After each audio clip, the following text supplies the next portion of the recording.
Hi, my name is Chloe Collins, and this is my course reflection for Dr. Cribb's class. So I'm just going to go straight into it. But the first thing I want to talk about is my field experience. I got 2 hours of field experience. I had 16 hours total. But the 2 hours was from watching a Netflix documentary called The Social Dilemma. This directly correlated with my APA topic that I wrote about earlier on, which was how social media can be utilized as a learning tool. So, this documentary was about how social media can actually really affect, especially teens' mental health, and how a lot of big social media corporations just think of us as ways to make money. So it was very insightful and gave me just a different view of social media since I've always kind of viewed it mostly as a positive thing. So that was very insightful for me. I got the other 14 hours though through Blue Ridge Elementary School, where I volunteered in a second grade classroom with Miss Peel. There's a lot of English language learners and ESS students in this class. So it was a very good class to volunteer in, as there were many walks of life in this class, even though it was just 7 and 8 year olds. Um, Mainly what I did in this class is I helped with math a lot. I held a small group one day where we just kind of went over like inches and feet. We were trying to make like a giant out of paper, and we had to measure all of the limbs and everything using those measurements that they were learning about. So I helped with that, and I think that they really learned from that, so that was really good. I also had to help with reading a lot, as a lot of the students are good with verbal English but not so great at written English, so helped with reading a lot. And other than that, I just observed her classroom management and how she communicated with the students, so that was very insightful, as well as just walking around and helping where help was needed. For the so what, watching Miss Peel gave me a lot of better examples, I guess, of classroom management.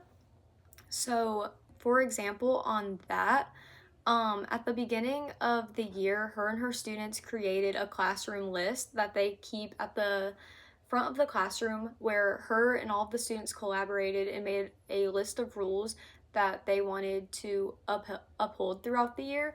And it was kind of like a contract, just so the students knew what the expectations were and what they would get in return for just like being good and following directions and everything. I think communicating with your students in that way and collaborating with them was very insightful for me, as the class was really well behaved, and I think it's because they knew what the expectations were because they communicated with Miss Peel at the beginning of the year. So really loved seeing that, and that's something I'll definitely implement in my future classroom. I also learned that you have to really cater to each student's unique needs. You're going to have to communicate with students in different ways depending on what their needs are. Like, for example, there were a lot of ESS students in the class. There was one in particular who had autism, who just needed a little extra help than the other kids. And so you may have to communicate directions more to her than you would another kid. And that's okay. And that's something I learned. So I would say that was also very insightful. For the now what, I now have a better understanding of different learning implications to use in my future classroom, and I learned how to communicate with a diverse demographic, whether that be racial, language, ESS, etc. On top of that, Miss Peel's actually a graduate of the education program at Dalton State, so I now have her number on my phone, and that's just another way that I got to network this semester and put myself out there. So now I have this new contact that, like, if I ever have any questions or need any advice, I have her that I can talk to, and that was really, really nice. I really appreciated that. For the second topic of my reflection, I have my funds of knowledge strengths. So, I have previous experience serving and working in a coffee shop, as well as getting my associate's degree in high school. I was dual enrolled and learned a lot through that process. And I also grew up around education, as both of my parents were educators. So, I would also say that's a fund of knowledge for me that I have a lot of takeaways in. So, that's another thing. For the so what, my work experience has taught me how to better communicate with people. For example, I have to take a lot of phone calls at my job, taking reservations and stuff. So I have to talk to people very professionally, answer the phone with like, "Hi, my name's Chloe Collins. Thank you for calling Cyrus. How can I help you today?" Like, just learning how to communicate professionally and everything. And also, I'm a server currently downtown at Cyrus. So I've definitely learned how to talk to people better. It's gotten me more out of my comfort zone. I'm able to make small talk and to connect with people on a deeper level now because I have to do it every day. So that has definitely helped me with my communication. Um, on top of that, for dual enrollment, when you're going in between high school and a college campus, email is so important. So I definitely learned how to better email people through that experience, as well as my written communication, I would say. Not only with emails, I had to write a lot of papers throughout my whole dual enrollment process. So I would say that that experience has definitely helped me with writing papers, and I was very familiar with APA already thanks to my dual enrollment experience before this class. So that's another fund of knowledge. And like I said, the email thing definitely helped me because I still have to send emails to this day all the time in college, and I'm going to when I'm a teacher. So that's something I can always take with me. And lastly, I mentioned my parents were educators. So my dad was actually my high school principal and I grew up with him being a principal at a school my whole life, and my mom has worked in a classroom for as long as I can remember. So seeing how they communicate with other students, parents, and other teachers, that has given me like a precedent of how I need to communicate with those different kinds of people. And that, on top of my field experience, has really helped me with just how to communicate in a professional manner and what the expectations are when you are a teacher. So I would say that those all really helped me.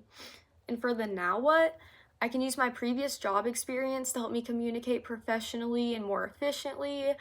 Um, for the dual enrollment, it helped me to communicate effectively online through email as well as writing papers, so getting my point across in a paper.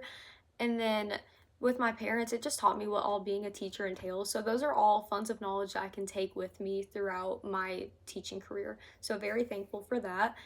And then for my funds of knowledge weaknesses, I would say one big one is that I am afraid to communicate in big groups sometimes. I'm definitely a lot stronger with one-on-one communication.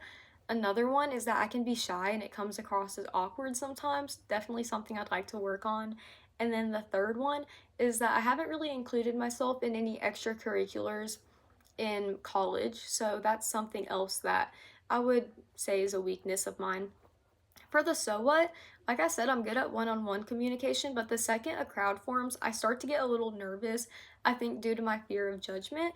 Like, for example, in my 2120 class, I had to present a whole presentation about my field experience for that class, and I honestly froze up. Like, I could feel my breath getting shorter and my voice was really shaky, and even though I felt confident, I just couldn't help but come across as nervous. So that's something I definitely like to work on because even though I don't get as nervous around groups of kids when I'm having to teach, I'm going to have conferences or like parents, like multiple of them at a time talking to me. So I need to get better at talking to people my age and older than me in larger groups. Um, and on top of that, I would say I've put a lot of focus on my classes throughout college and not so much the other things like I guess sporting events or clubs, anything like that, sororities. And I think connecting and networking with people my age would definitely help me with my communication. So that's also something I'd really like to work on. And I've learned that throughout this semester. Like, I've only dedicated myself to my classes, and that's all I'm doing outside of work is school. So that's something I would also really like to work on as far as like my communication. So for the now what, I need to get out of my comfort zone is what I've mainly learned. As a future educator, I'll be speaking in front of groups of students all day and may have to do the same at meetings. And I also need to work on my community and school involvement, as this would help me better understand my peers and the demographics of my area for my future schools. And it's just good to network with people your age. Like, you never know like what connections you're going to need in the future, especially with other people in the School of Education. Like, these are going to be my future coworkers. I need to put myself out there more. So for my conclusion, I really look forward to gaining more experience in this field of work, and I would love to work more on my strengths and my weaknesses. Like, you can never be too good at something. So even the things I feel strong in, I would love to still work in those areas.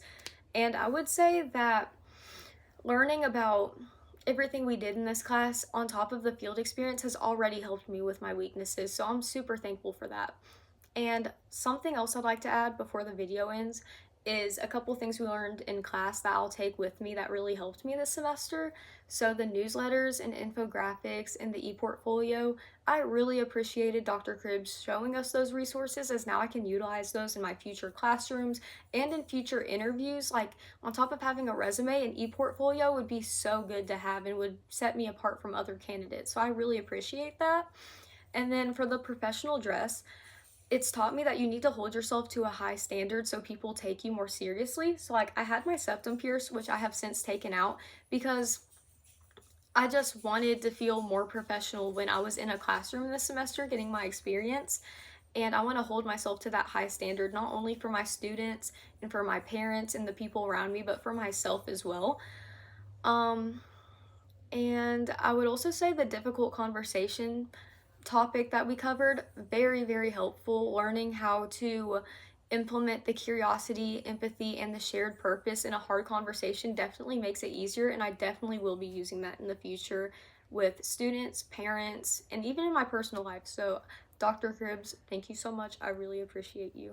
And that's it. Thank you guys so much.